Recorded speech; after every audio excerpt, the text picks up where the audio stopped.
front of me is Huawei MatePad 11.5, and today I would like to show you how you can turn on or off high performance mode.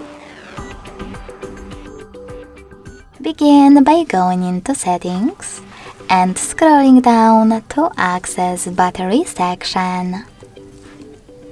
Then click on this gray switcher next to performance mode in order to activate it. As you can see, after that, high performance is on, but you can always switch it off by choosing the same no blue switcher.